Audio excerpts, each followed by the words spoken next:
好，今天我为大家带来的是 Tasco 的力矩扳手。那在介绍这款力矩扳手的特点之前呢，咱们在那个空调的室内机跟室外机连接的情况下，会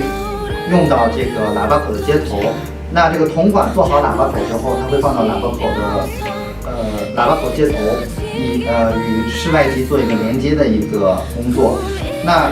咱们国内很多师傅在现场用的是这个普通的扳手。那普通的扳手，因为每个师傅的这个经验不同以及力道不同，会导致就是说喇叭口接头旋紧的时候有一个力道差。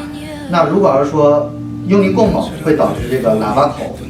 在这个喇叭口接头里面出现一个旋断或者是旋弯的一个现象。然后或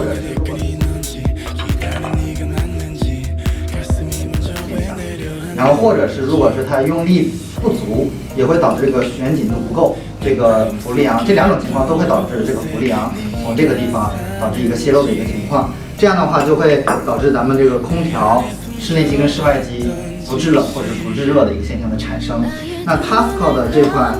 力矩扳手的话，就很好的解决了这个问题，因为呢它是一个尺寸一把，它每个尺寸的力矩扳手达到这个尺寸能达到的这个尺寸喇叭口接头能承受的最大的力的时候，它就会在这个衔接的部分产生一个弯掉的一个滑掉的一个现象。这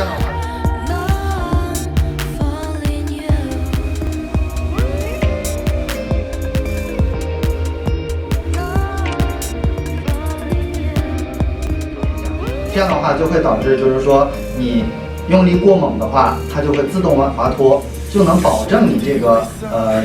用力达到这个力矩达到这个喇叭口接头能承受到最大的一个力。这样的话就会刚好可以把这个喇叭口接头旋紧，